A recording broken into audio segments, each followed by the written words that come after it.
नमस्कार, आदाब। Crime petrol dial 100 में आप सबका स्वागत है। इंसान की जरूरतें उसके जीवन में उसकी दिशा और उसकी गतिविधि को निर्धारित करती हैं। अब ये जरूरतें कितनी जायज और नाजायज होती हैं, इस पर उनके जीवन में होने वाले अच्छे बुरे घटनाक्रम तय होते हैं।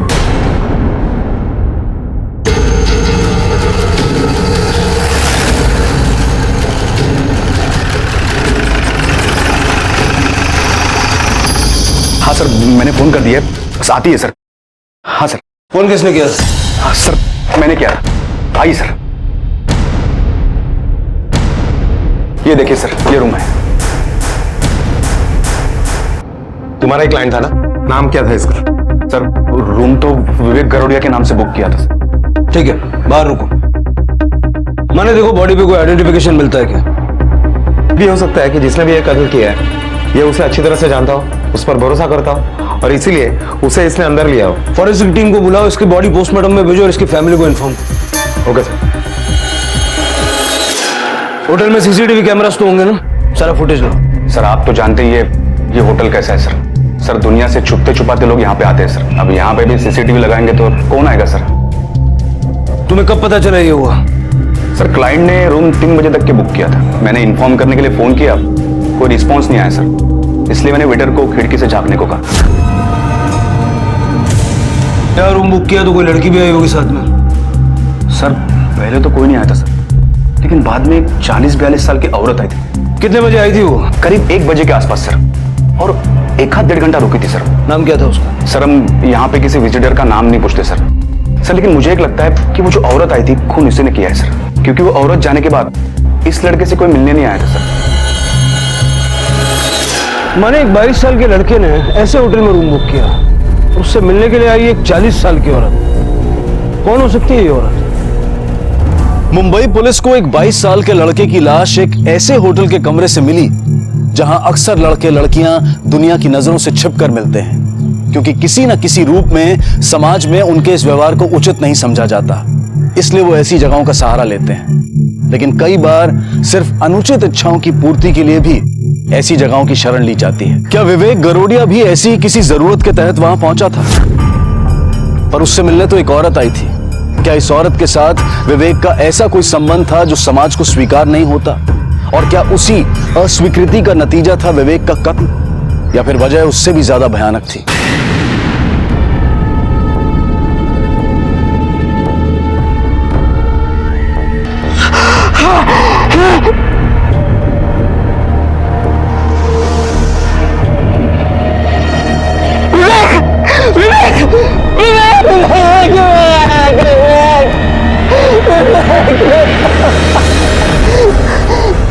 बस बस।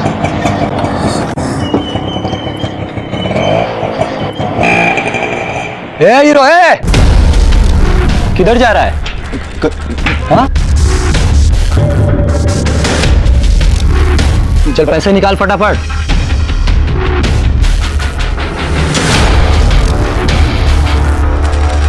हेलो हेलो मैडम, जल्दी नहीं चाहिए। साहब के साथ कुछ लोग हाथापाई कर रहे हैं यहाँ पे। क्या? फटाफट पैसे निकाल वरना बहुत मार खाएगा अभी। एक मिनट। पैसे दे रहा हूँ, मैंने बोला था ना कि मुझे थोड़ा सा टाइम चाहिए, मैं इंतजाम कर रहा हूँ। अभी तेरा बहाना नहीं चलेगा, समझा? अपन को पैसा चाहिए, वो भी अभी का अभी। हाँ मैडम, बहुत हो गया तेरा बहाना। कोई बहाना। अरे क्या कर रहे हैं आप? छोड़े। तू कहा ये क्या तमाशा लगा रखा है? हाँ, सब लोग देख रहे हैं यहाँ पर। मैडम, आवाज नीचे करके बात कर, समझी? अपन पैसा लेने को आया है, वो भी खुद का। अरे तो हम हर महीने इंस्टॉलमेंट दे रहे हैं ना बराबर, तो प्रॉब्लम क्या है? और ये सब करने का क्या मतलब है? हाँ, तो इस महीने का इंस्टॉलमेंट किधर है? वो हम देखिए, मेरे पास पैसे हैं, आप आपके किसी आदमी को ऊपर भेजिए, मैं आपको इंस्टॉलमेंट देती हूँ। नहीं, चलो अपन ही चलता है, चलो। लेकिन आगे से याद रहे, 21 तारीख मतलब 21। अपन को 21.5 भी नहीं मांगता, समझी?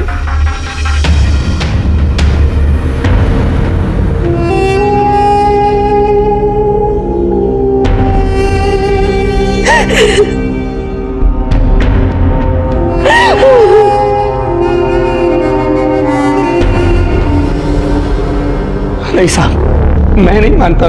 मेरा बेटा किसी औरत के साथ ये नहीं हो सकता साहब। तो तुम्हारा बेटा उस बाजारो होटल में क्या बिजनेस मीटिंग के लिए गया था? अब मुझे ये नहीं पता वो वहां क्यों गया था।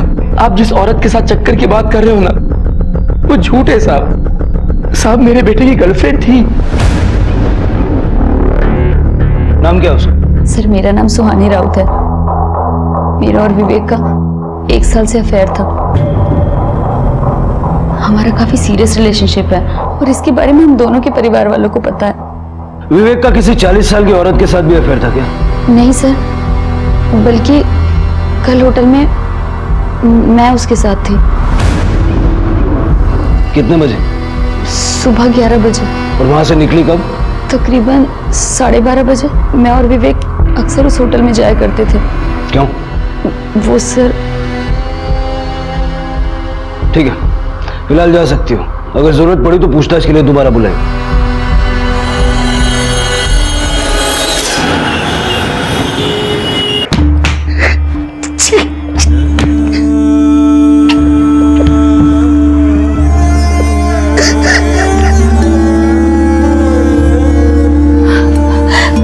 क्या कर रहे हैं आप? शांत हो जाइए, शांत हो जाइए। अमृता, मैं किसी काम का नहीं हूँ। मैं मरना चाहता हूँ। मैं किसी काम का नहीं हूँ। नहीं, ऐसा मत करिए। अपने साथ साथ मेरे तुम्हारी और नैना की जिंदगी नर्क बना रखी है। अमृता, मुझे कुछ भी दे दो, जहर दे दो, मुझे मार डालो। मैं जिंदा रहने के लायक नहीं हूँ। नहीं देखा, ऐसे मत बोलो, ऐसे मत बोलो। कब तक और क्यों मेरे लिए ये सब करती रहोगी? कब तक मेरे लिए बेइज्जत होती रहोगी? कब तक मुझे बचाती रहोगी अमृता? जब तक सब ठीक नहीं हो जाता तब तक कुछ ठीक नहीं होगा अमृता। सब ठीक हो जाएगा। मैं हूं ना,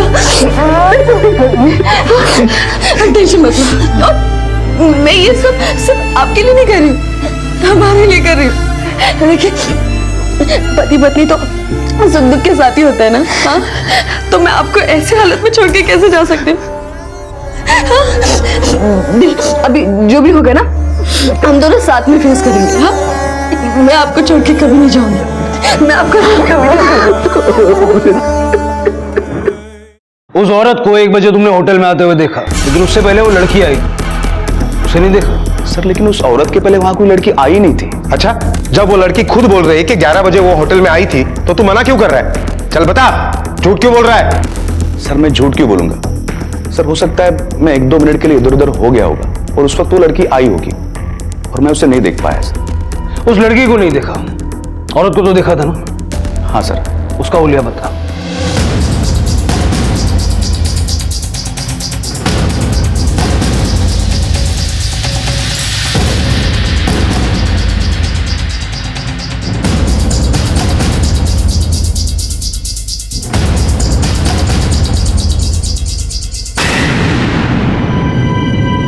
एक्सक्यूज मी, ये विवेक गरोड़िया का रूम नंबर कौन सा है?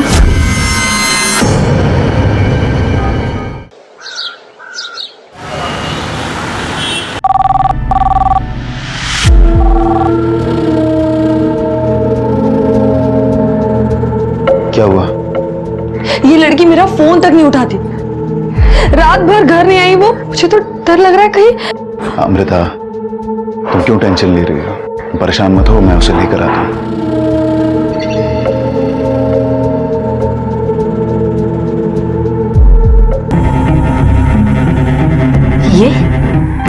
ये तो अमृता महाडिक है, विवेक की ट्यूशन टीचर। विवेक पिछले 1 साल से इससे ट्यूशन ले रहा था। नैना, दरवाजा खोलो, दरवाजा खोलो नैना। अरे भाई साहब, कौन हो आप और क्यों शोर मचा रहे हो? मैं अपनी बेटी को लेने आया हूँ। मुझे मालूम है कि वो है अंदर, पर वो दरवाजा नहीं खोल रही है। सॉरी। ठीक है।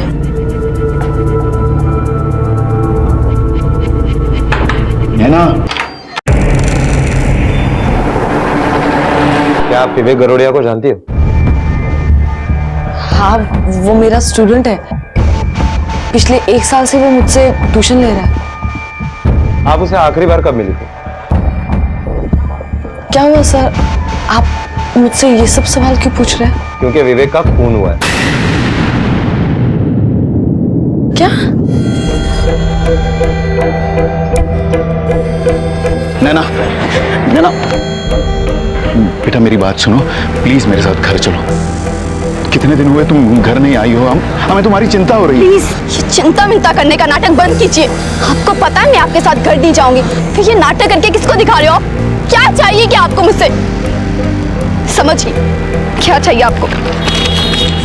ये चाहिए ना आपको, ये लीजिए।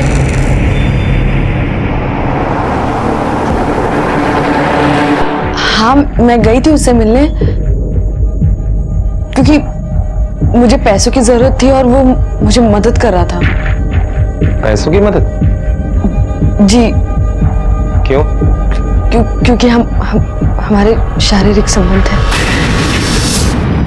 नैना, नैना, बेटा मेरी बात। तुम्हारी हिम्मत कैसे मुझे हाथ लगाने की? हाथ कैसे लगाया मुझे? क्या कर रही हो बेटा, चिल्ला क्यों रही हो तुम?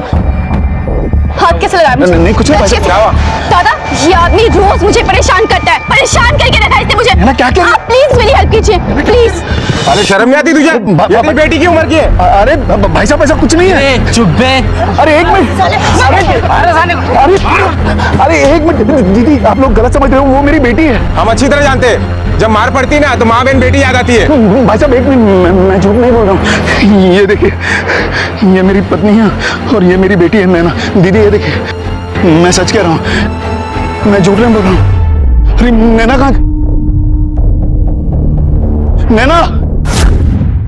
विवेक आपको कब से पैसे दे रहा था? 6-8 महीने से। पहले तो मुझे लगा कि वो मेरी हालत देखकर सचमुच में मेरी मदद कर रहा है, फिर बाद में मुझे उसके इंटेंशंस पता चले जब वो अपनी मदद की कीमत मांगने लगा और वाहियात फरमाइश करने लगा।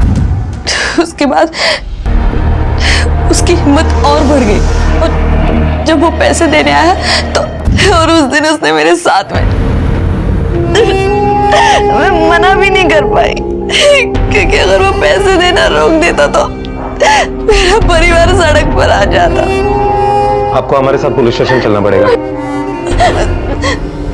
सर वो औरत झूठ बोल रही है। मैं अपने बेटे को अच्छी तरह से जानता था, वो ऐसा इंसान नहीं था सर। पता नहीं औरत क्या चाहती है कि उसी घटिया कहानी उसके बारे में बता रही है। सर, मैं अमृता माड़ी को पुलिस स्टेशन लेकर आया हूँ। अमृता कहाँ है वो?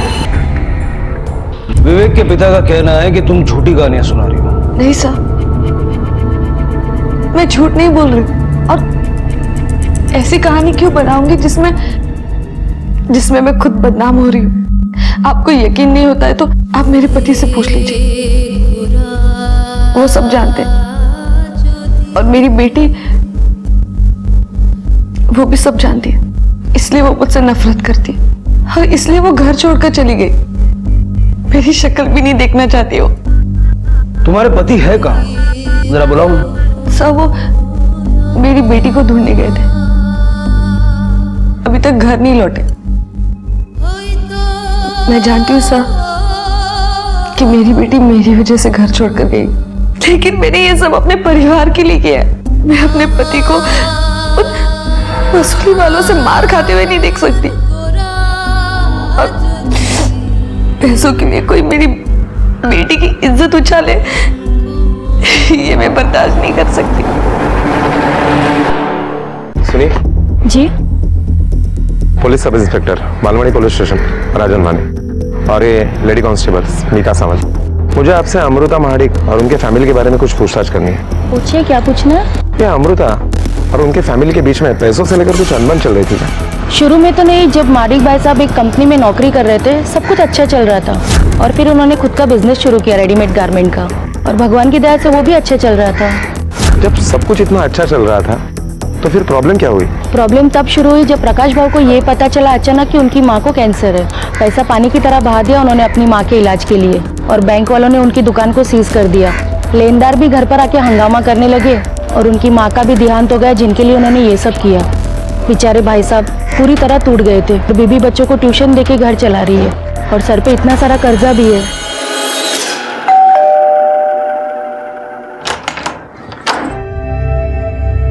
नैना कहाँ? आई नहीं आपके साथ? सुनो ना, कहाँ है वो? अगर मिलती तो उसे ले आता, मैं उसे ढूंढ नहीं पाया।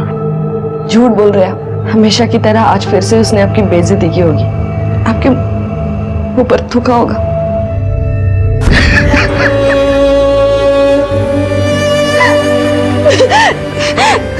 आप दुखी मत होइए, आप मत रोइए, सब मेरी गलती है।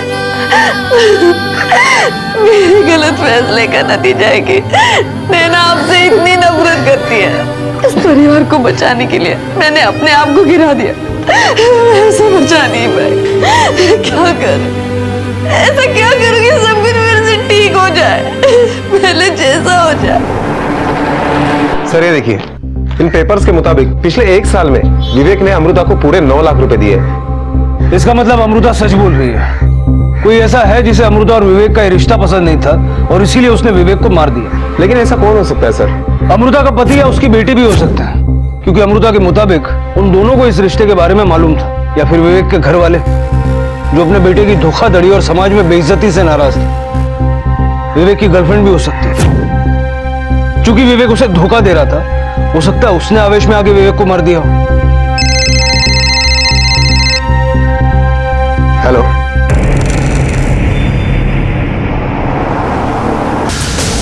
नैना, नैना, नैना, मुझे तुमसे बात करनी है। पर मुझे तुमसे कोई बात नहीं करनी। लेकिन तुम्हें मेरी बात सुननी पड़ेगी। देखो, तुम्हें मुझे जितनी गालियां देनी ना दो, जितनी नफरत करनी करो, लेकिन आज के बाद अगर तुमने अपने बाबा के साथ बदतमीजी से बात की ना, तो मैं तुम्हें जान से मार दूंगी, ये समझी? तो तुमने मुझे पहले मार दिया है। जिस दिन तुम्हारे लालची होने की वजह से मेरा रेप हुआ गया। हम दोनों मिलकर ना धंधा करते हैं, खूब पैसे कमाएंगे, फिर शायद तुम्हारे पैसों की भूख शांत हो जाए। ऐसे भी अब हम दोनों की इज्जत तो रही नहीं है। ये सब करते हैं और ये जिम्मेदार माँ होने की और बीवी होने का नाटक ना बंद कर दो।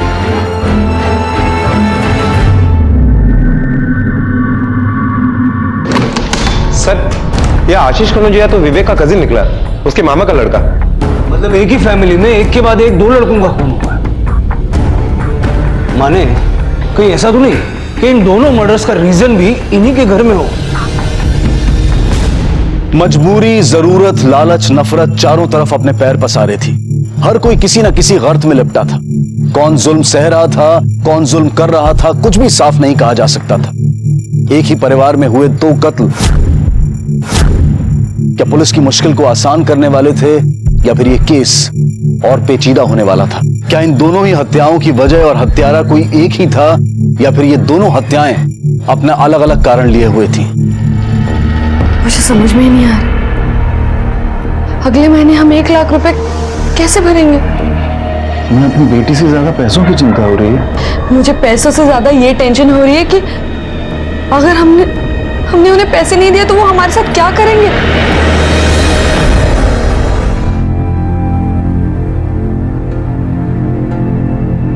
ये सब उस विवेक का किया जा रहा है। अरे ना, मेरा बेटा तो कभी ऐसा था ही नहीं साहब। आशीष भी विवेक के साथ ट्यूशन जाता था। विवेक बहुत कोशिश करता था साहब मेरे बच्चे को अपने साथ ले जाने की, मगर मैंने कभी भेजा नहीं। मैं पूरी कोशिश करता था कि आशीष विवेक से दूर रहे, वरना वो शुरू से ही अपने जैसा बना लेता था उसे। बना लेता मतलब? सर मेरा विवेक उस आशीष जैसा आवारा नहीं था। आशीष ने उसे चोरी चकारी सिखाई थी और तब से शुरू हुआ था जब आशीष ने विवेक के स्कूल में एडमिशन ली थी। उसके बाद अच्छे नंबर लाना तो दूर, विवेक का पास होना मुश्किल हो गया था। सर दोनों फैमिली एक दूसरे पर इल्जाम लगा रही है।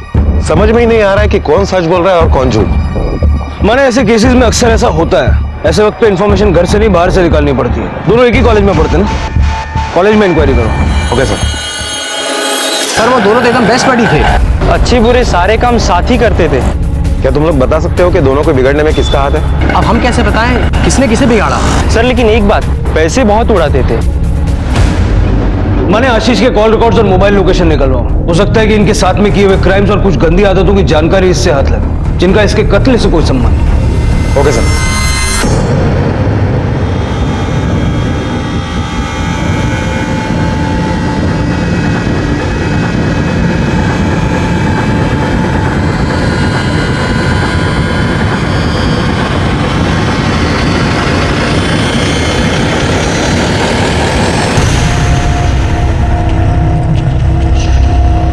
सर आशीष के कॉल रिकॉर्ड के मुताबिक आशीष भी अमृता के कांटेक्ट में था।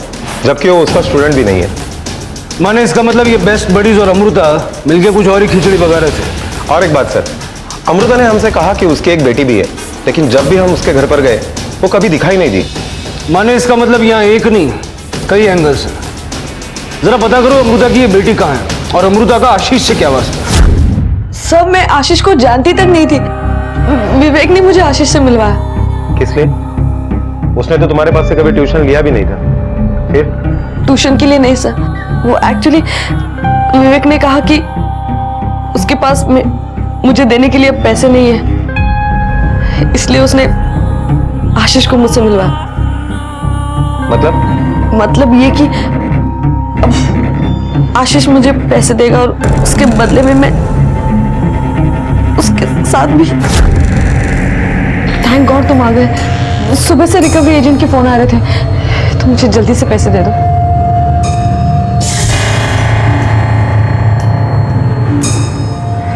ये कौन है?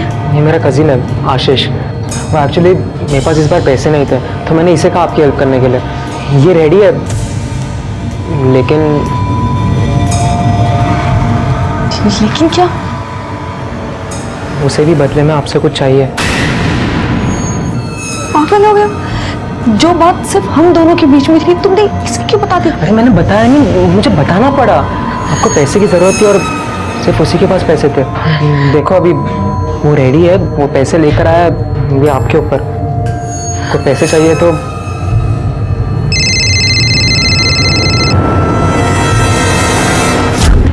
उसकी बात मानने के अलावा मेरे पास और कोई चारा नहीं था।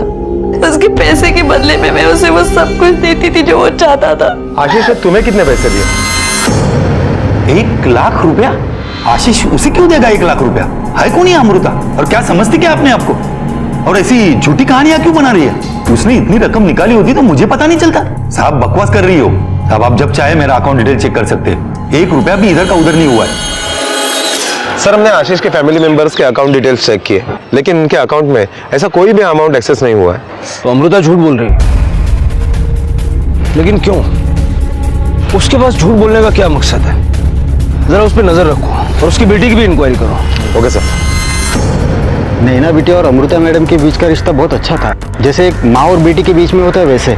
अच्छा था मतलब? कुछ महीने पहले तो सब ठीक ठाक लग रहा था, लेकिन अचानक जैसे गायब हो गई हो। साहब ये जो लड़की जा रही है ना, उसका नाम मयूरी है, नैना की सहेली है। आप उससे पूछिए, उसे सब पता होगा। तुम नैना की दोस्त हो ना, नैना के बारे में कुछ बता सकती हो? नैना बहुत अच्छी लड़की थी सर, बहुत होशियार थी, पर अचानक 5-6 महीने पहले उसे क्या हो गया पता नहीं, उसने कॉलेज आना छोड़ दिया था। मैंने उससे बात करने की कोशिश की, लेकिन वो बहुत डिस्टर्ब रहती थी सर। डिस्टर्ब रहती थी? किस वजह से? उसकी माँ के वजह से, पर क्यों ये पता नहीं। अच्छा, नैना जहाँ रहती है उसका एड्रेस तो पता होगा ना?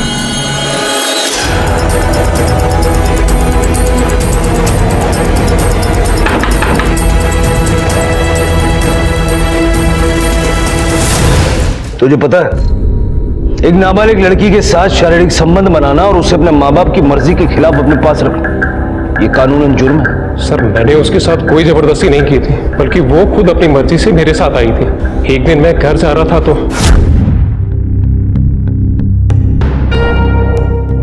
सर क्या आप मुझे लिफ्ट दे देंगे? कब से ऑटो का वेट कर रही हूँ, कोई नहीं मिला, प्लीज। हाँ क्यों नहीं, आओ बैठो। Thank you.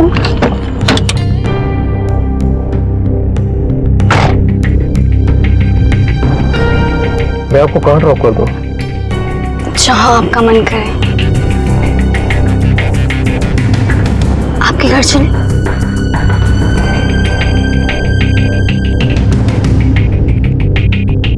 सर एक तो वो खुद मुझे प्रोवोक कर रही थी और दूसरा मैं नहीं जानता था कि वो अंडर एज है। अब आप ही बताइए सर, इसमें मेरी क्या गलती है? तेरी गलती यह है कि तू एक घटिया इंसान है जिसका कोई दीन ईमान नहीं है।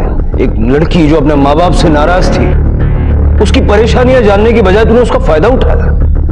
अब ये बता, नैना कहाँ है? सर मुझे नहीं पता वो कहाँ है, क्योंकि वो कल रात से वापस नहीं आई है। माने नैना का मोबाइल ट्रैकिंग पे डालो। Okay sir. हम हमारी जिम्मेदारी समझते हैं सर, लेकिन जिस तरह से नैना ने अपने बाबा को बेइज्जत करना तय कर लिया, उसका ये लाइफस्टाइल हमें सजा दे रहा है। वो ये समझने के लिए तैयार ही नहीं कि मैंने जो कुछ भी किया है वो अपनी खुशी के लिए नहीं किया है, बल्कि मजबूरी में किया है, ताकि मेरा परिवार बच सके। आपकी मजबूरियों के बारे में हम अच्छी तरह से जानते हैं। फिलहाल मैं ये जानना चाहता हूं कि नैना अगर यहां नहीं आई तो कहां गई?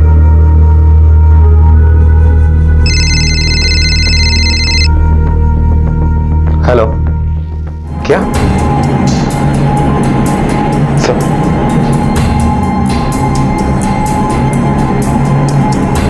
आप लोगों को अभी हमारे साथ चलना होगा।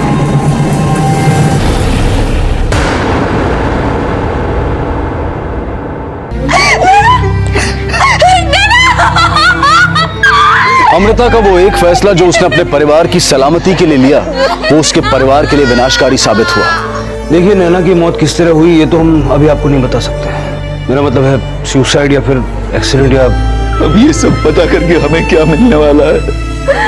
हमारी बच्ची तो हमें वापस नहीं मिलेगी और ना ही हमारी खुशियां। मुश्किलें हर इंसान के जीवन का सच है, लेकिन गलत समझौते मुश्किलों को कड़ा कर सजा सुना देते हैं। पुलिस के सामने अब एक नहीं, दो नहीं, बल्कि 3 सवाल खड़े थे। ये कत्ल क्यों हो रहे थे? क्या इनका आपस में कोई संबंध था या फिर हादसों की ये कड़ी सिर्फ एक इत्तेफाक थी?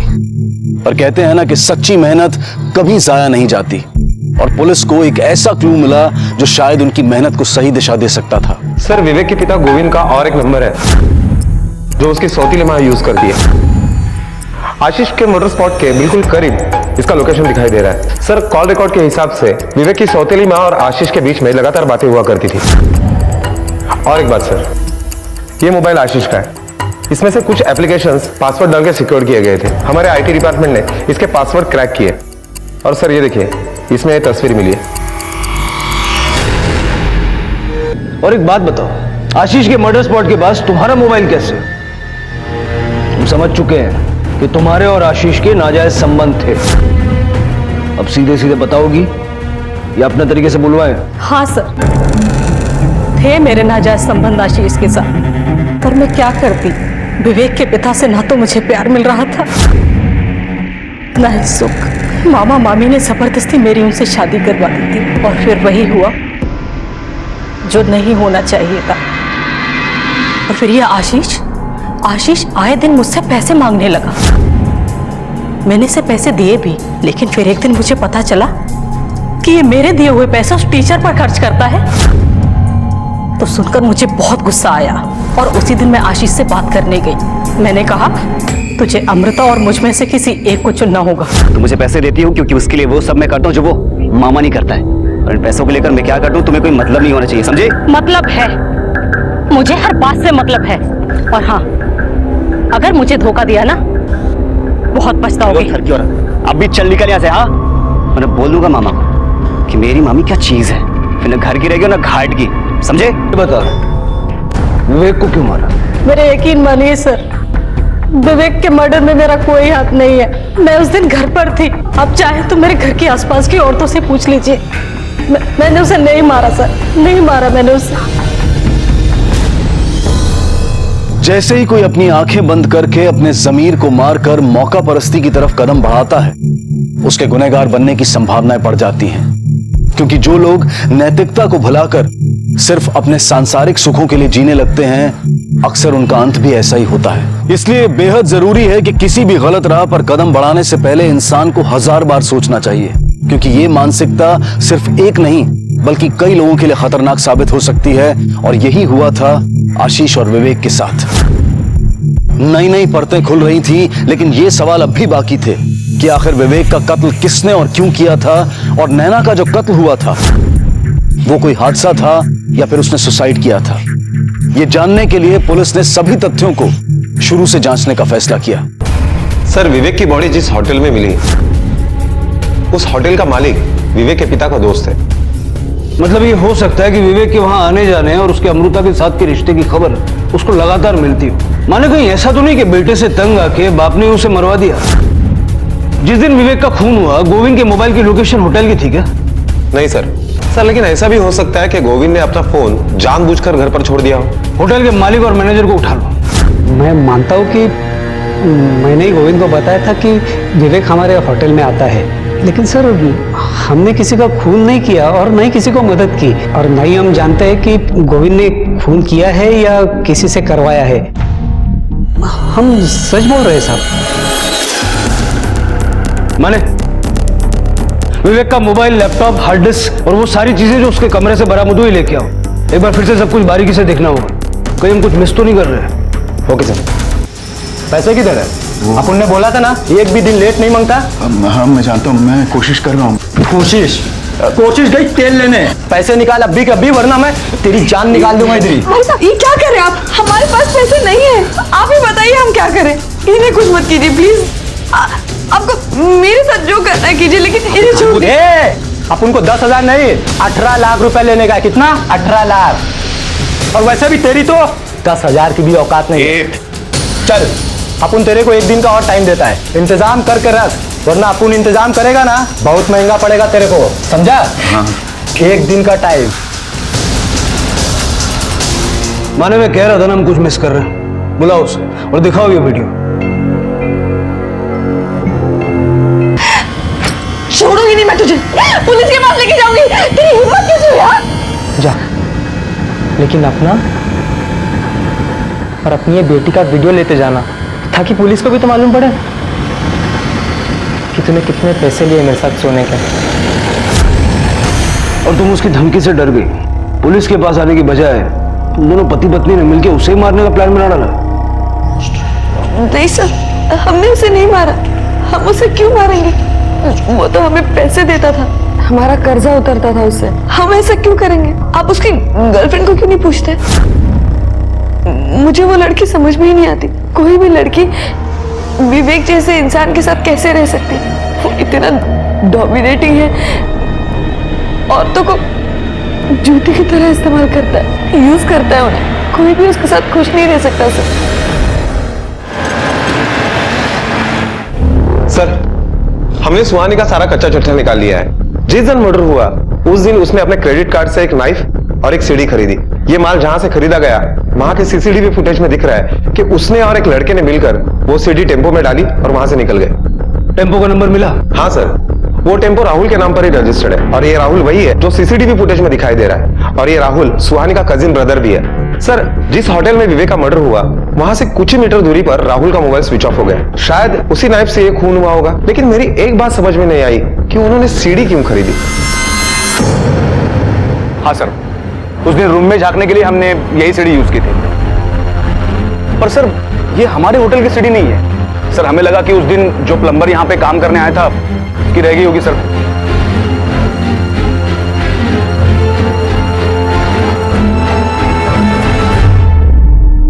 बोलो, क्यों मारा विवेक को?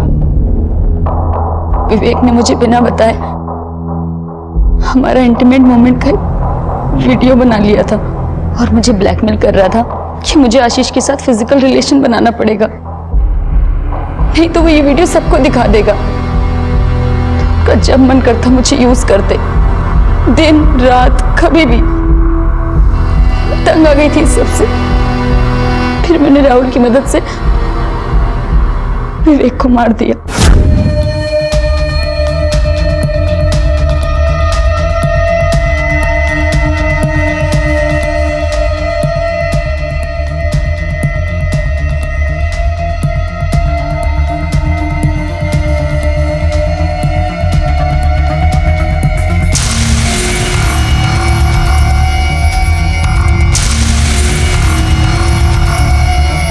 काश तुम बच्चे ये समझ पाते कि जिसे तुम आसान रास्ता समझते हो वो मुश्किल और जेल ले जाने वाला है। अगर तुमने वक्त पे पुलिस की मदद ली होती तो न सिर्फ विवेक को उसके किए की सजा मिलती, बल्कि तुम दोनों को अपनी जिंदगी जेल की सलाखों के पीछे नहीं काटनी पड़ती। पुलिस ने आशीष और विवेक के कत्ल की पहेली तो सुलझा ली थी, लेकिन नैना की मौत एक रहस्य बनकर रह गई थी, क्योंकि यह नहीं पता चल पाया था कि उसका कत्ल हुआ था या यह कोई हादसा था या फिर उसने आत्महत्या की थी। और ना ही उसे बलात्कार और उसकी मौत के लिए इंसाफ मिल पाया। अमृता और प्रकाश ने अगर अपनी मजबूरियों की वजह से गलत रास्ता नहीं अपनाया होता तो नैना शायद आज जिंदा होती और एक खुशहाल जिंदगी जी रही होती। सुहानी और राहुल को विवेक के कत्ल के लिए और पूनम को आशीष के कत्ल के लिए गिरफ्तार किया गया। ये सभी इस वक्त न्यायिक हिरासत में हैं और पुलिस चार्जशीट फाइल करने की तैयारी कर रही है। जिंदगी का दूसरा नाम संघर्ष है, इसलिए इसके सामने कभी हथियार न डालें, बल्कि बेहतर कल और बेहतर जिंदगी के लिए संघर्ष करें और किसी भी हाल में, किसी भी रूप में जुर्म के भागीदार ना बने और कोशिश करें कि कोई और भी इसका शिकार ना हो। इसी विचार के साथ अब मैं अनूप सोनी आपसे विदा लेता हूं। फिर मुलाकात होगी अगले एपिसोड में एक और चौंका देने वाले केस के साथ। तब तक अपना और अपने परिवार का ख्याल रखें और देखते रहें क्राइम पेट्रोल डायल 100। सबक एक को सीख हम सबको। जय हिंद।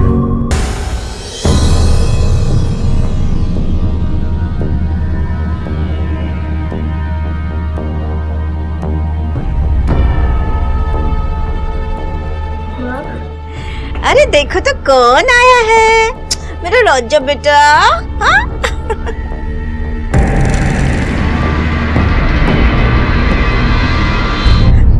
दे दे मुझे। ओ मेरा राजा बेटा।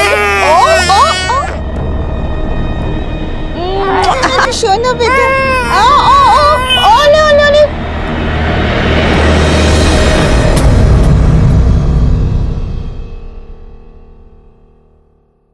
मेरा राजा बेटा कहाँ है?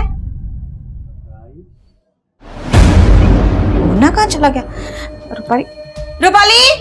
आई माँ। क्या हुआ? अरे मुन्ना कहाँ है? कहाँ है मतलब? यही तो। यहाँ तो है नहीं। दीपक के पास होगा। चलो देखो। दीपक, दीपक।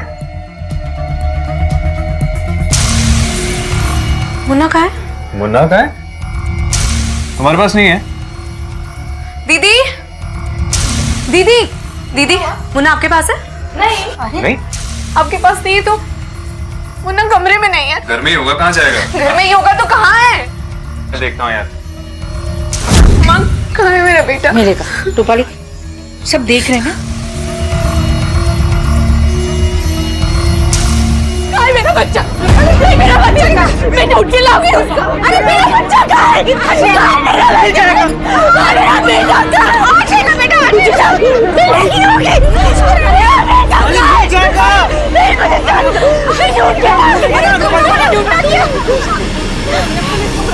हमारे घरों में जब भी किसी नन्हे मेहमान का आगमन होता है तो हमारा मन खुशियों से भर उठता है, लेकिन वहीं दूसरी तरफ हमारे समाज में कुछ लोग ऐसे भी हैं जो ये चाहते हैं कि उनके घर में लड़की नहीं लड़का पैदा हो, जबकि हमें इस बात से कोई फर्क नहीं पड़ना चाहिए कि पैदा होने वाला बच्चा लड़का है या लड़की। ये ऊपर वाले का दिया एक ऐसा अनमोल उपहार है जिसकी हमें कद्र करनी चाहिए।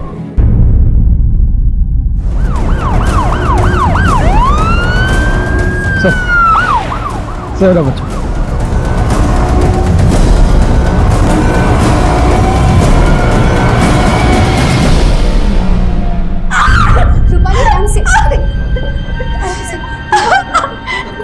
अरे रुक धागा तो बांधने दो। माँ, अभी इन सब चीजों का टाइम नहीं है। अरे बांधना पड़ता है, मन्नत का धागा है। देखना लड़का ही होगा। हो गया तू गाड़ी निकाल। आजा आराम से।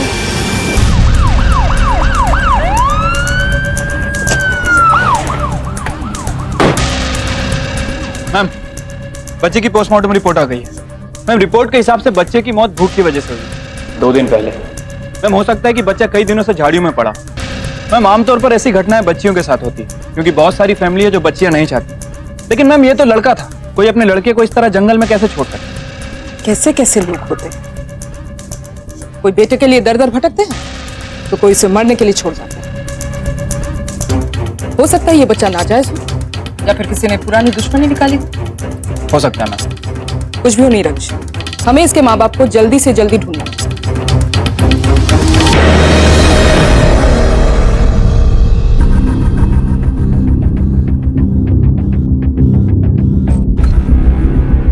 तू शर्त लगा ले, भैया ही आएगा। अरे मैं तो चाहती हूँ कि भैया है, नहीं तो दादी बावली हो जाएगी। अगर इसे लड़का हुआ तो मेरा क्या होगा? पहले से ही महारानी के नखरे कम है क्या? भगवान करे इसे भी लड़की हो।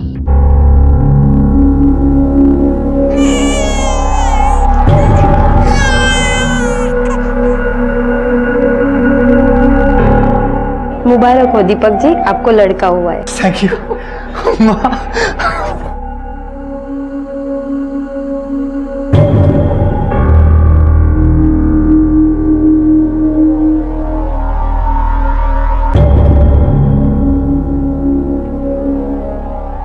ये लो दीपक जी, आपका लड़का।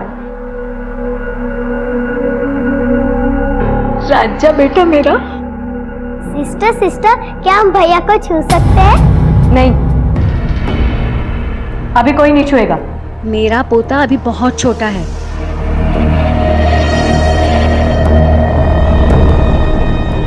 लो, इनकी मिजाज तो अभी से बदलने लगे हैं।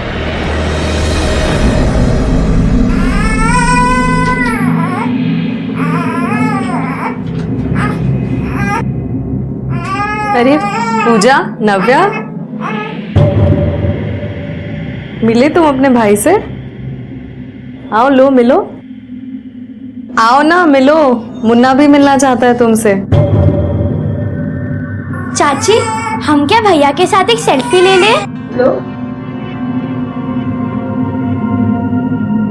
इनमें तो अकल है नहीं, तू भी बावली हो गई है क्या? कोई फोटो नहीं खींचनी। जाओ, बाहर जाओ।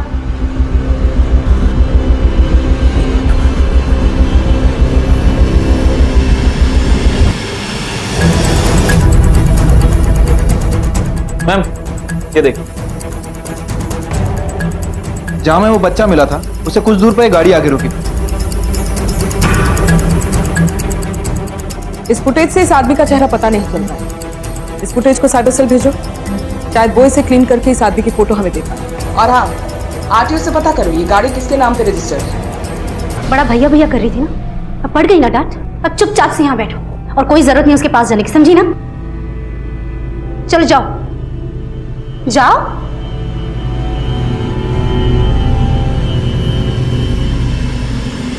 बहू, पोता देकर खुश कर दिया तूने। तू नहीं समझती मैं कितनी खुश हूँ। इस वंश का वारिस है ये।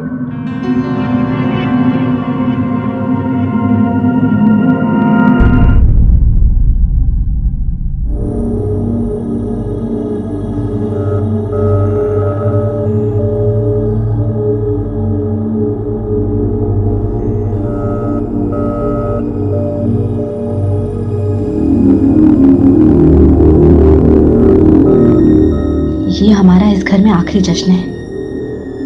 सही बोल रही हूँ, देख लेना, कुछ दिनों में हमारी हालत नौकरों जैसी हो जाएगी।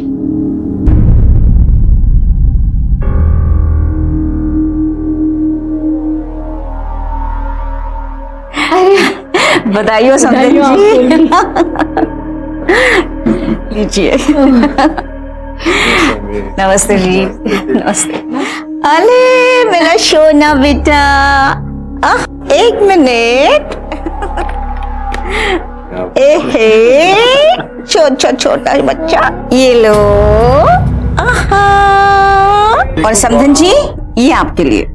अरे नहीं, इसकी क्या जरूरत है? अगर आपकी इजाजत हो तो मैं हमारे नाती को हमारे साथ ले जाऊं? नहीं नहीं समझन जी, बिल्कुल नहीं।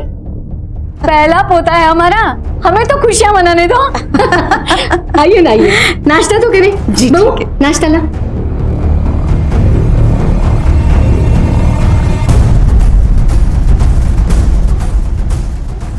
मैम, उस कार की डिटेल्स आ गई हैं। किसी दीपक गहलोत के नाम से रजिस्टर्ड है। ये उसका एड्रेस है। पता करो ये दीपक गहलोत उस दिन वहां क्या कर रहा है। बेटा रूपाली, मैं बहुत खुश हूं कि बेटी पैदा करने का श्राप तुमने मिटा दिया। इस घर में बेटा पैदा करने वाली तुम सबसे पहली लड़की हो। कैसी बातें कर रही हैं माँ? श्राप व्राप कुछ नहीं होता, ये सब हमारे मन का वहम होता है। तुम नहीं जानती, अपनी बहन को देखो, बेटियों पे बेटियां पैदा कर रही हैं और इसकी सास आए दिन इसे ताना मारती है। बेटियां पैदा करना बहुत बड़ा बोझ होता है। माँ बस करिए, तुमने अपनी सास को देखा, कितनी खुश थी। अगर आज तुमने बेटी पैदा की होती तो क्या वो इतना खुश होती? कैसी बातें कर रही हो माँ? आज के ज़माने में लड़की और लड़का दोनों बराबर हैं। तुम नहीं समझ सकती क्योंकि तुमने बेटा पैदा किया है। चलो छोड़ो इन बातों, जल्दी से घर आना, सब लोग तुम्हारा इंतजार कर रहे हैं। मैं भी इंतज़ार कर रही हूँ घर आने का, बहुत दिन हो गए, जल्दी आती हूँ।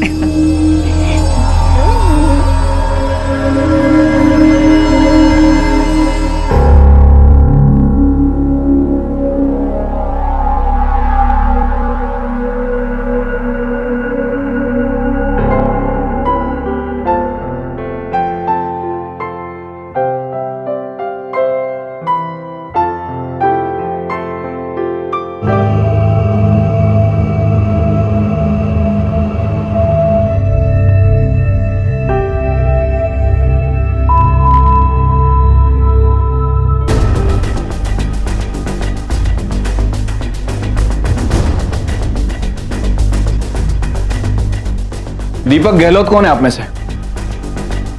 सर मैं हूं। बाहर आइए, आपसे 2 मिनट बात करनी है। आइए।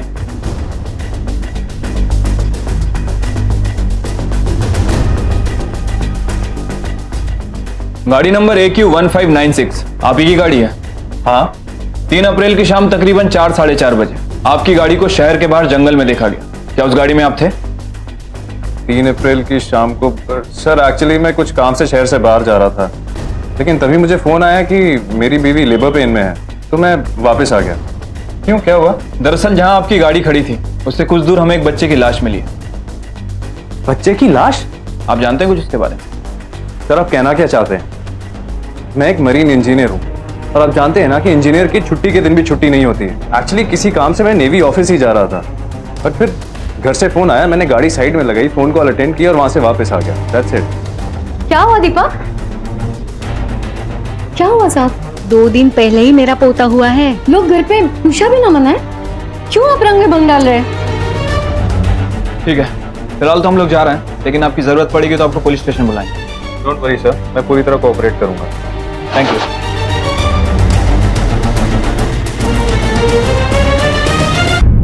मैम, दीपक गहलोत के घर में भी उसी दिन बच्चा हुआ है और परिवार में जश्न का माहौल है। ये महज इत्तेफाक है कि उन दोनों बच्चों में कोई कनेक्शन है? जिस दिन उस बच्चे की मौत होती है उस दिन दीपक को भी बेटा पैदा होता है। शहर से आने के तो कई रास्ते हैं नीरज, वो उसी रास्ते क्यों लौटा? और अगर हमेशा उसी रास्ते से लौटता है तो उस दिन वहीं पर क्यों रुका? ये कुछ ज्यादा ही कोइंसिडेंस हो गया है नीरज। मैम कहीं ये दीपक गहलोत हमसे कुछ छुपा तो नहीं रहा? बिल्कुल हो सकता है। एक काम करो, दीपक के कॉल रिकॉर्ड्स, मोबाइल लोकेशन सब मंगवा लो, इससे मामला काफी साफ हो जाएगा। और हाँ, इसके माँ बाप को ढूंढ निकालो, आसपास के सारे हॉस्पिटल्स में खबर लो और वहां से नवजात बच्चों की लिस्ट निकालो और पता करो किसी ने नवजात बच्चे की मिसिंग रिपोर्ट तो नहीं दर्ज कराई। Okay ma'am.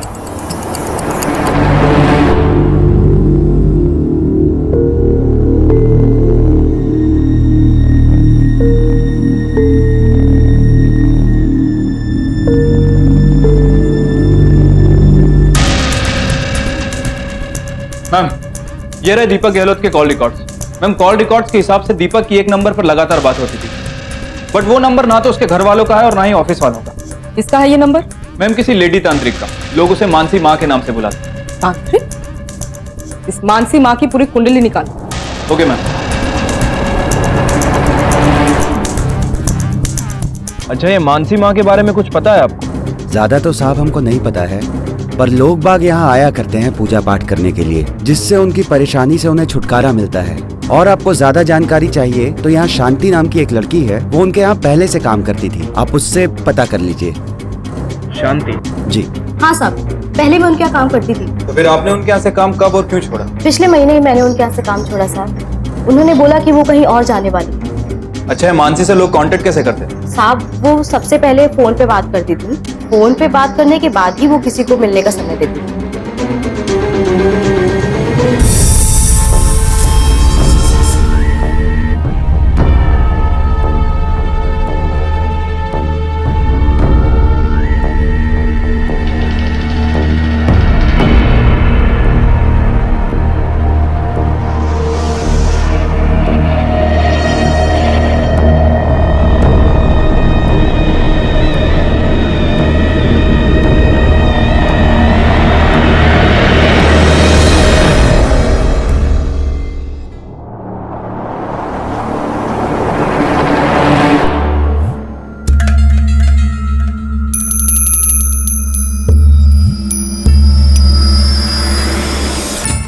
कहिए, क्या परेशानी है आपको? दीपक गहलोत किस वजह से मिलता था आपसे? वो अपने परेशानी का हल पाने के लिए यहाँ आता था। उसे अपने होने वाले बच्चे की बहुत चिंता थी, इसलिए वो मेरी शरण में आया था। मैंने उससे पूजा करवाई, देवी माँ से प्रार्थना की और उससे बेटा पैदा हुआ। आप कौन हैं? और दीपक के बारे में क्यों पूछ रहे हैं? सब इंस्पेक्टर नीरज चौधरी। मैंने कुछ गलत नहीं किया है। आपने क्या किया और क्या नहीं है तो हम पता लगा ही लें। फिलहाल जब तक आपको इस शहर से बाहर निकलने के लिए ना कहा जाए, इसी शहर में अपनी साधना में लीन रहिए। हमारी पूछताछ अभी खत्म नहीं हुई, समझ गए?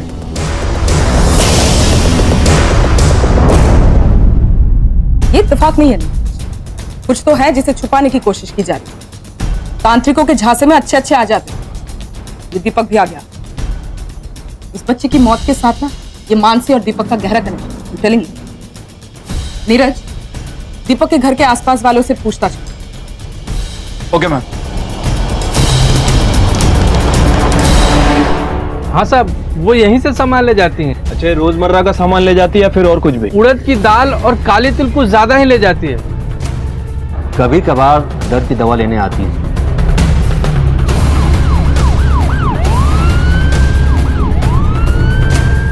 ये मानसी कहाँ गई? वो हर रोज शहर के किसी मंदिर में जाती है पूजा करने। अच्छा, आपने कभी इनके यहाँ पे कुछ अजीब देखा या सुना? पिछले हफ्ते मैंने किसी बच्चे के रोने की आवाज सुनी। एक तरफ जहां हमारे देश की बेटियां ओलंपिक से लेकर स्पेस टेक्नोलॉजी तक में देश का नाम रोशन कर रही हैं, वहीं दूसरी तरफ कुछ लोग हमारे समाज को अब भी एक पुरुष प्रधान समाज बनाए रखने में लगे हुए हैं। जैसे ही रूपाली ने एक बेटे को जन्म दिया, वैसे ही उसकी सास और बाकी के लोगों की नजरों में उसकी अहमियत कई गुना बढ़ गई। बहू, कल से दीपक के कमरे की सफाई भी तुम्हें ही करनी है। और सुनो, सफाई होने के बाद कमरे को ताला लगाना। तुम्हारी लड़कियां बहुत बदमाश हैं, उनके सामान का कोई नुकसान नहीं होना चाहिए, समझी?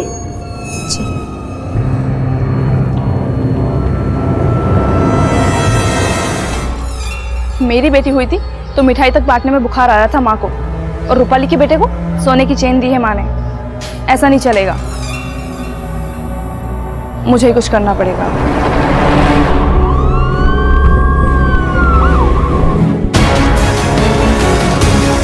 सोनाली, अंदर देखो। जतिन, तुम इधर देखो। सर, ये छोटे बच्चे का सामान मिला है। एक बात तो पक्की है, मानसी का उस बच्चे की मौत और दीपक के साथ कुछ ना कुछ कनेक्शन जरूर। मैम, कहीं ये कोई बली वली का चक्कर तो नहीं? नहीं, मुझे नहीं लगता। उस बच्चे की बॉडी पर ना कोई निशान, ना उसका बॉडी पार्ट है। बली नहीं है नीरज, बात कुछ और है। उस दीपक को थाने में बुलाओ इंक्वायरी के लिए। Okay ma'am. मैम देखिए, आप मुझसे पूछताछ करके अपना टाइम वेस्ट कर रही हैं। मेरे पास मेरा खुद का बेटा है, तो मुझे किसी और के बच्चे की क्या जरूरत है? और मैं क्यों किसी को मारूंगा? देखिए मैम, मैं एक मरीन इंजीनियर हूँ और काम के सिलसिले में मैं साल में 8-9 महीने शिप पर ही रहता हूँ। और रूपाली की प्रेगनेंसी को लेकर मैं बहुत डरा हुआ था, तो इसलिए जो भी पूजा पाठ विधि विधान कराने थे मैंने कराए, और इसके लिए मैं मानसी माँ से मिलता था। इसके अलावा मेरा उनसे कोई रिश्ता नहीं। फिलहाल आप जा सकते हैं, लेकिन हमारी परमिशन के बिना कहीं मत जाना। और हाँ, ड्यूटी पर जाने के लिए भी आपको हमारी एनओसी लेनी पड़ेगी। Okay ma'am.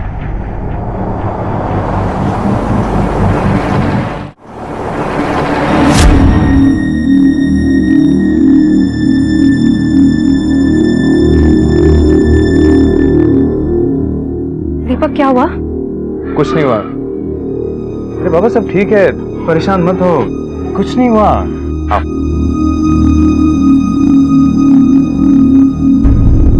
रूपाली के बेटे के जन्म से कहीं खुशियों की लहर दौड़ पड़ी थी, तो कहीं जलन और ईर्ष्या का सैलाब उमड़ चुका था। रूपाली अपने पति, सास और मायके वालों की चहेती बन चुकी थी। क्या रूपाली की जिंदगी में आई ये खुशी बहुत जल्द किसी अनहोनी के रूप में बदलने वाली थी? बच्चे के जन्म के 1 महीने बाद रूपाली अपने मायके गई थी और वहीं पर घर के अंदर से उसका बच्चा गायब हो गया। दीपक के पास होगा, चलो देखते हैं। दीपक, दीपक, मुन्ना कहाँ है? मुन्ना का है? कौन था ऐसा जो रूपाली के बच्चे को नुकसान पहुंचाना चाहता था और क्यों? मैम मैं घर में ही था, यहाँ बैठा चाय पी रहा था। मैं बाथरूम में थी। मैं अपने ही कमरे में थी, मुन्ना के साथ खेलने के लिए गई तो देखा पालने में मुन्ना नहीं था और हम लोग भी हमारे ही रूम में थे। मेन डोर का लॉक किसने खोला? पता नहीं मैम। बच्चे की कोई फोटो है? मैम मेरे पास है। चलिए। मैं 2 मिनट के लिए बच्चे को छोड़कर गई और बच्चा गायब हो गया। किसी ने ध्यान नहीं रखा। हाँ? मुझे मेरा बेटा चाहिए। मैं कुछ नहीं जानती, मुझे मेरा बेटा चाहिए। मुझे मेरा बेटा चाहिए। मैं कुछ नहीं जानती, मुझे मेरा बेटा चाहिए।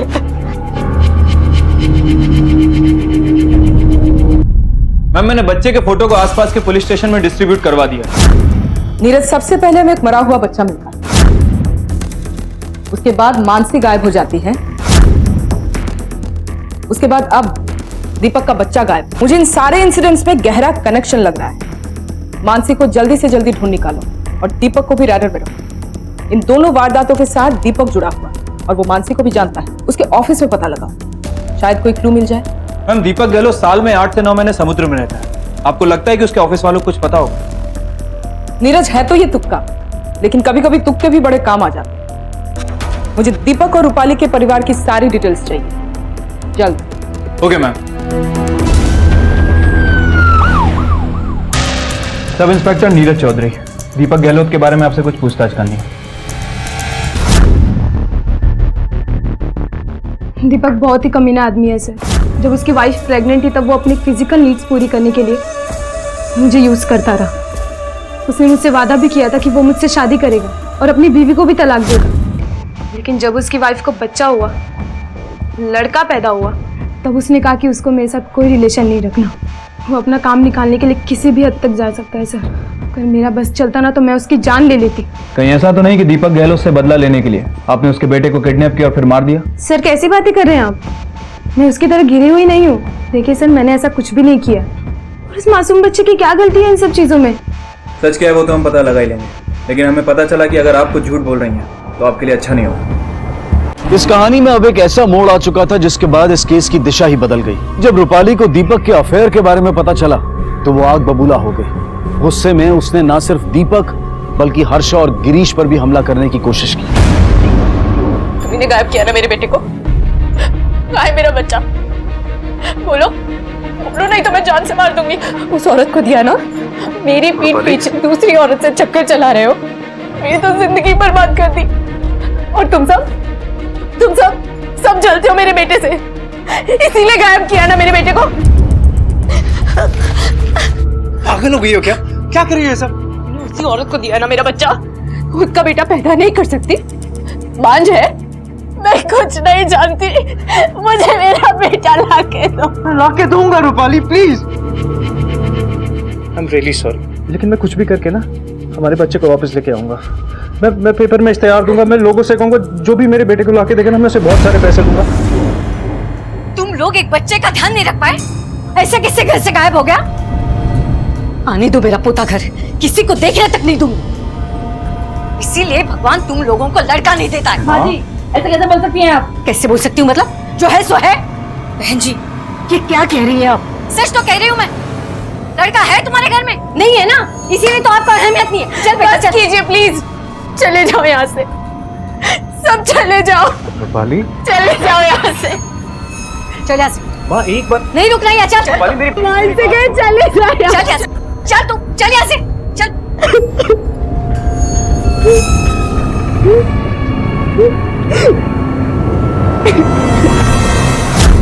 मैम एक बात तो साफ है, ये दीपक जैसा दिखता है वैसा है नहीं। और बाकी के लोग? मैम रूपाली के बेटा होने से उसकी जेठानी हर्षा काफी चिड़ी हुई थी। इनफैक्ट उसकी खुद की बहन भी इस बात से नाराज थी। मैम खानदान में काफी दिनों के बाद एक बेटा हुआ, इसलिए कुछ लोग नाराज थे और कुछ लोग खुश। इसका मतलब ये हुआ कि रूपाली के बच्चे के गायब होने के पीछे किसी घर वाले का भी हाथ हो सकता है। हो सकता है। सब पर नजर रखवाओ। Okay ma'am. मैम, जिस बच्चे की लाश झाड़ियों के बीच मिली थी उसके माँ बाप आए। फौरन अंदर लाओ। जी।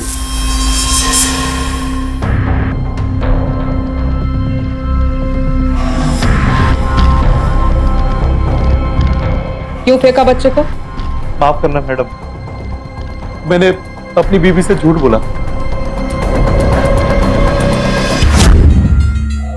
थोड़ी अपनी अकल का भी इस्तेमाल करो। यहाँ क्या मिलेगा तेरे बच्चे को और तू उसे क्या दे पाएगा? अरे तो खुद ही तो परेशान रहता है। वहां जाएगा, पढ़ेगा, लिखेगा, बड़ा आदमी बन जाएगा, जिंदगी संवर जाएगी तेरे बच्चे की। तू ये पैसे रख और इससे अपनी जिंदगी सुधार। बच्चा मुझे दे दे।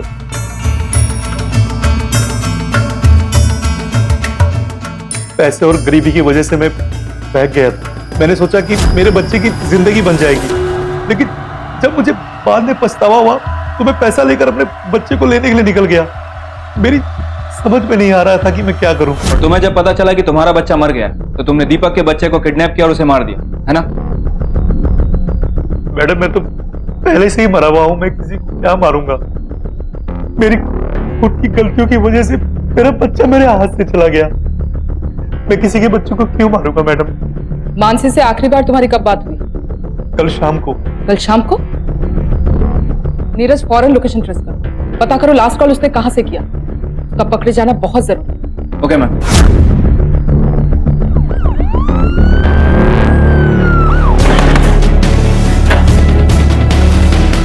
अरे आप लोग यहाँ?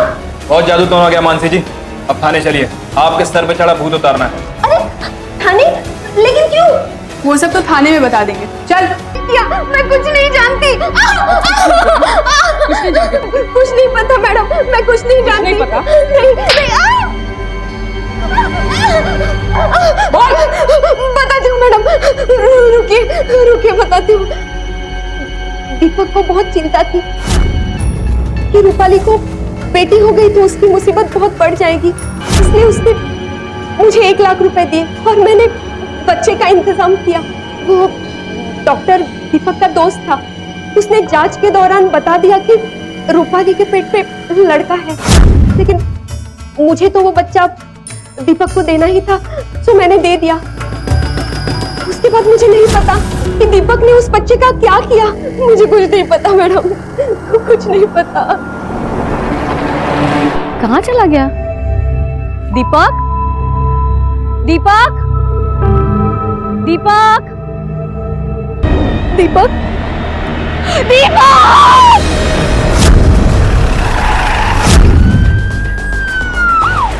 दीपक की मौत के बाद रूपाली की जिंदगी ने एक ऐसा यू टर्न ले लिया था कि जहां कल तक सबने उसे सराखों पर बिठाकर रखा था, वहीं आज दीपक के जाने के बाद रूपाली को ही सबके लिए जिम्मेदार ठहराया जा रहा था। रूपाली की जिंदगी बहुत कम समय में बहुत ज्यादा बदल चुकी थी।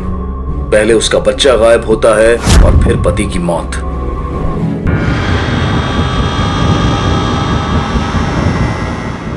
और इसके बाद आगे जो होने वाला था उसके बारे में शायद किसी ने सोचा भी नहीं होगा। देखो रूपाली ने क्या कर लिया। रूपाली! ये सब कैसे हुआ? मेरी बहन और मेरे जीजा ने मुझ पर हमला किया। मारना चाहते थे वो मुझे। क्या? पर क्यों? जलते थे वो मुझसे। जब से मेरा बेटा हुआ है बहुत जलते हैं। उनकी बेटी है ना, इसलिए। चाकू कमरे में ही रखा है, आप उन्हें गिरफ्तार कर लें प्लीज। ऐसा रूपाली ने बोला आपको? कैसी बात कर रहे हैं आप लोग? हमें क्या मिलेगा ये सब करके? आपको पता है, सबसे पहले उसे सोनाली ने देखा, फिर हम सबको बुलाया, हमने उसे यहाँ एडमिट करवाया। अगर हमें उसे मारना ही होता तो मारने से पहले उसे एडमिट क्यों करवाते? तो फिर रूपाली झूठ क्यों बोल रही है? मैम मुझे नहीं पता वो झूठ क्यों बोल रही है। अरे आप किसी से भी पूछ लीजिए। ये मैं और मेरी बीवी थे जो गली गली घूमकर उस बच्चे के मिसिंग पोस्टर लगवा रहे थे कि किसी तरीके से बच्चा मिल जाए। ये हम थे जो भगवान से उसके लिए प्रार्थना कर रहे थे। देखिए, रूपाली ने आपके खिलाफ कंप्लेंट किया है, हमें अपनी कार्रवाई करनी पड़ेगी। आपको बहुत जल्द पुलिस स्टेशन बुलाया जाएगा।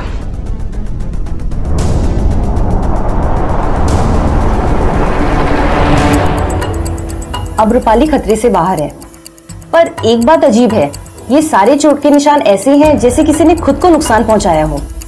मैं समझी नहीं। जितने भी घाव रूपाली के बॉडी पे हैं, वो खुद को चोट पहुंचाने की वजह से हैं। और हाँ, ये घाव कोई जानलेवा नहीं है।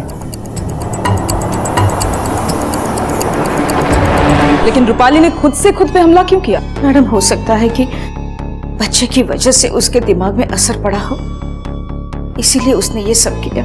और माओं की तरह वो भी अपने बच्चे से प्यार करते थे। कुछ भी कीजिए, उसे उसका बच्चा चाहिए। हम ढूंढ कर ले आए, उसे बच्चा चाहिए।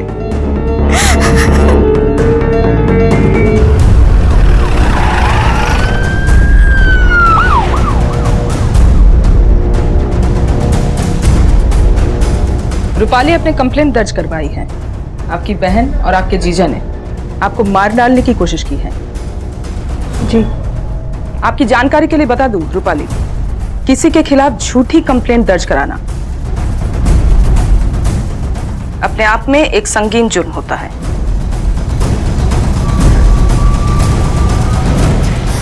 मुझे माफ कर दीजिए। मैंने पता नहीं क्यों अपनी बहन पर इल्जाम लगाया। मुझे कुछ और सूझा ही नहीं। मेरा दिमाग चलना बंद हो गया। मेरे बच्चे का तो पहले से ही पता नहीं है और अब पति भी नहीं रहा। प्लीज मेरे बच्चे को ढूंढ दीजिए। प्लीज मुझे मेरा बच्चा वापस ले।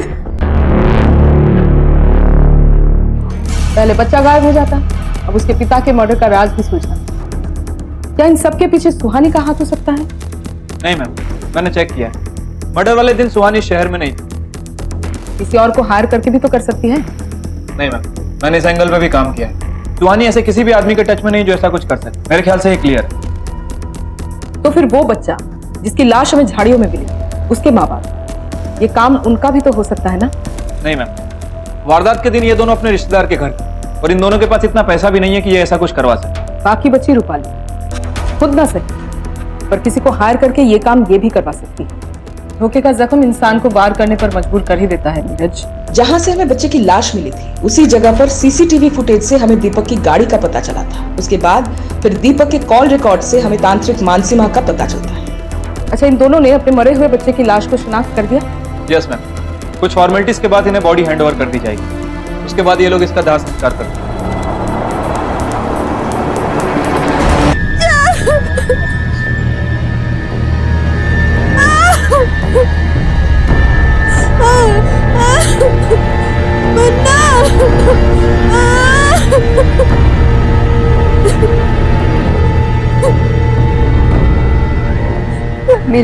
मेरे पति ने आपके बच्चे को मारा था ना, इसीलिए वो भी मर गया।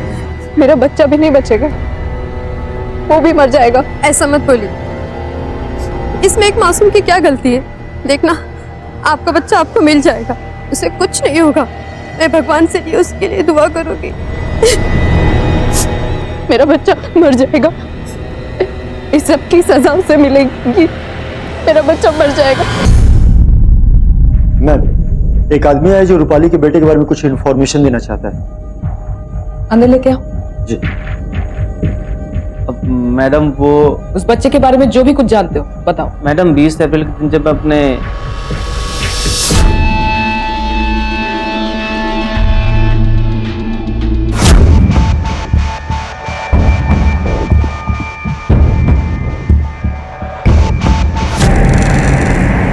ठीक है मैडम, उस पूरे इलाके को छान मारोगी, कुछ ना कुछ जरूर हाथ लगने वाला है। Okay ma'am.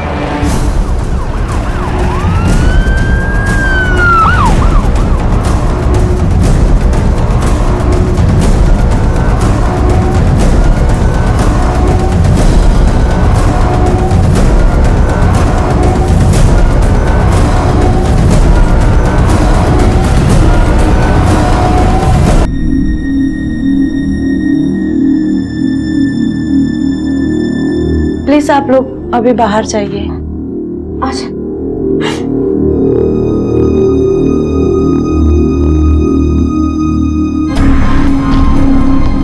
क्या वो आप ही का बच्चा है? हाँ, मेरा बच्चा है, मेरा मुन्ना है। अपने बेटे का कोई बर्थ मार्क बता सकती हैं आप? हाँ हाँ, उसके बाएं पांव पे एक तिल है।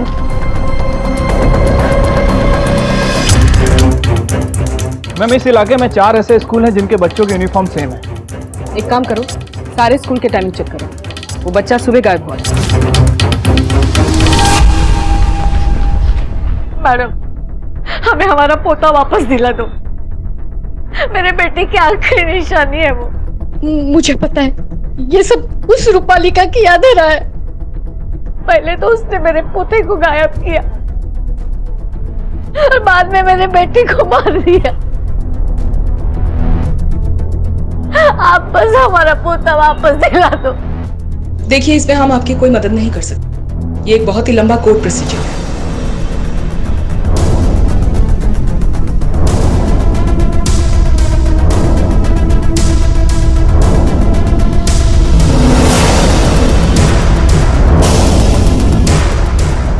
नीरज मैम, इन दोनों बच्चों के स्कूल में पता करो। पुलिस ने जब स्कूल में पूछताछ की तब उन्हें ऐसी बात पता चली जिसने सबके होश उड़ा दिए। 4 अप्रैल से 14 अप्रैल तक ये दोनों लगातार स्कूल नहीं आई।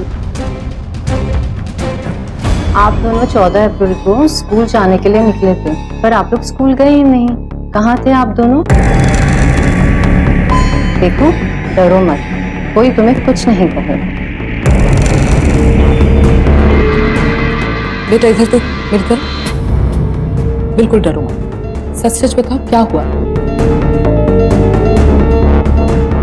हम उसकी नानी के घर जाकर उस पे नजर रखने लगे।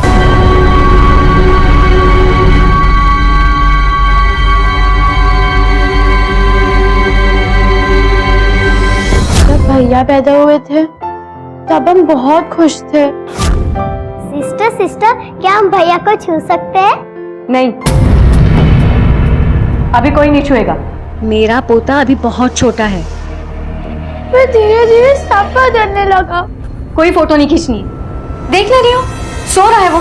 मम्मी हमें कहती थी कि भैया के आने के बाद हमें अपने घर में नौकर की तरह रहना होगा। तुम्हारी चाची को बेटा हुआ है और इसका मतलब जानती हो, बेटा मतलब बेटियों की अहमियत कम हो जाती है। अब इसके बाद इस घर में नौकरों से ज्यादा अहमियत नहीं है। बार बार वहां जाके खुद भी परेशान होती है और मुझे भी परेशान करती हो। भैया को ही सब प्यार करेंगे क्योंकि वही अकेला बेटा है घर में। और मालिश संभाल के करना, मुन्ने को किसी चीज की कोई कमी ना हो।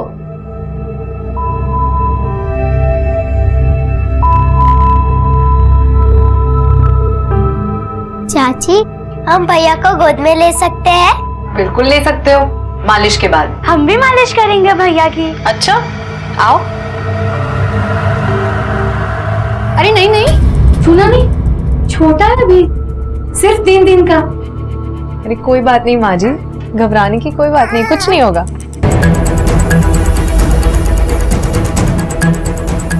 हम भाई को नुकसान नहीं पहुंचाना चाहते थे।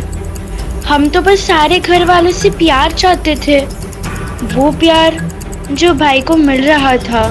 देखिए, इस जुर्म के लिए इन दोनों बच्चियों को एटलीस्ट 6 महीने के लिए बाल सुधार गृह में रखा जा सकता है। लेकिन अगर रूपाली केस वापस ले ले तो हम इन्हें छोड़ देंगे। ये दोनों घर जा सकती है। लेकिन एक बात कहना चाहूंगी, जुर्म भले ही बच्चियों ने किए, लेकिन इस जुर्म को बढ़ावा दिया है आप सबकी सोचने मिलकर। नव्या और पूजा के खिलाफ रूपाली ने कोई केस दर्ज नहीं करवाया, जिसके बाद उन दोनों बच्चियों को रिहा कर दिया गया। सोचने वाली बात यह है कि नव्या और पूजा ने जो किया उसके लिए वो कितनी जिम्मेदार है। एक लड़की होने की वजह से जो नफरत उन्हें मिली वो कितनी जायज है। आखिर हमारे घर में लड़का पैदा हो या लड़की, इससे क्या फर्क पड़ता है? क्यों हम हमेशा लड़का होने पर ही जोर देते हैं और लड़कियों को नजरअंदाज करते हैं? अब वक्त आ गया है कि हमारे समाज से इस विकृत मानसिकता को जड़ से उखाड़कर फेंक दिया जाए। बच्चों के पैदा होने से पहले उनके लिंग की जांच करवाना कानूनन अपराध है और ऐसा करने वाले लोगों और इसका समर्थन करने वाले डॉक्टर्स को कड़ी सजा हो सकती है। दीपक की हत्या का राज पुलिस के लिए अब भी एक राज बना हुआ है और हम उम्मीद करते हैं कि ये गुत्थी जल्द ही सुलझेगी। अब मैं अनूप सोनी आपसे विदा लेता हूं, फिर मुलाकात होगी अगले एपिसोड में जुर्म की एक और कहानी के साथ। तब तक अपना और अपने परिवार का ख्याल रखें और देखते रहें क्राइम पेट्रोल डायल 100। सबक एक को सीख हम सबको। जय हिंद। इस तरह के और भी एपिसोड देखने के लिए हमारे चैनल को सब्सक्राइब करें और बेल आइकन दबाना ना भूलें।